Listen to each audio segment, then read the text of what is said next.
Bonjour Guillaume Bigot. Bonjour Benjamin. Bon, on fait le bilan avec vous de cette année 2022, année politique. Quel bilan vous tirez finalement de cette année, Guillaume? Et pas brillant, est un peu triste, voire même sinistre. Bien sûr que l'année 2022, elle a démarré avec une cassure historique, avec un tournant. C'est le 24 février 2022, c'est l'invasion de l'Ukraine par les forces de Vladimir Poutine, donc c'est le retour de la guerre. Mais attention, Benjamin, la vraie guerre, la guerre dont Platon disait déjà que ceux qui l'ont vue en face, ceux-là sont morts. La guerre, la vraie, celle que l'on peut perdre, celle dont on ne connaît pas l'issue. Pas la guerre asymétrique que l'Occident livrait jusqu'ici à des va-nu-pieds en ayant la totale maîtrise du ciel, mais Hmm. la guerre dite de haute intensité.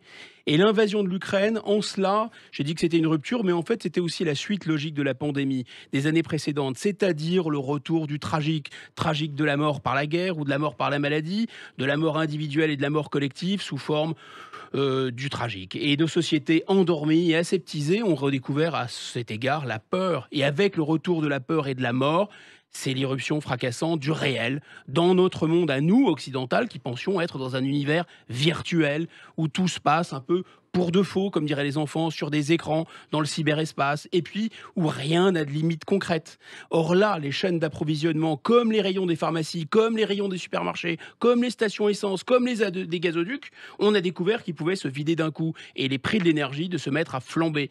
Inflation énergétique, donc inflation totale qui nous a rendus bien plus dépendants, bien plus pauvres, bien plus sobres, comme dirait l'autre, que nous ne Hmm. l'imaginions. Et donc je pense, Benjamin, qu'avec la pandémie et la guerre, avec les confinements et l'inflation, nos sociétés ont redécouvert que la véritable loi de la gravité humaine n'est pas, contrairement à ce qu'on pensait, l'économie. Vous savez, l'économie qui aurait placé Hmm. l'humanité pacifiée sous pilotage technocratique de l'intelligence artificielle.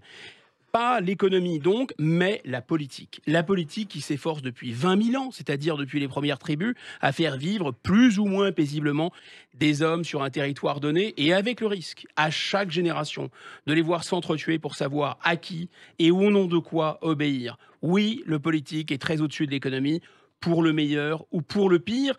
Voilà la loi des reins, à mon avis, que 2022 nous aura rappelé. Pour le meilleur ou pour le pire, en tout cas, bilan assez sombre sur cette année 2022. Est-ce qu'on peut tirer les leçons pour 2023 de tout cela, Guillaume? J'ai pas de boule de cristal, mais on est dans une situation que tout le monde ressent comme une charnière, comme une transition. Le grand philosophe politique Gramsci disait justement: le vieux monde se meurt, le nouveau monde tarde à apparaître, et dans le clair-obscur peuvent surgir des monstres. Ces monstres, ils sont déjà là d'une certaine façon, et c'est une situation pleine de dangers, mais c'est aussi une situation où quelque chose est à inventer, où une nouvelle reconfiguration peut se faire, et donc 2023 peut-être est pleine de promesses aussi. Eh ben, on espère en tout cas. Merci beaucoup, Guillaume Bigot. Et bonne fête à vous, hein. Bonne fête à vous et bonne année.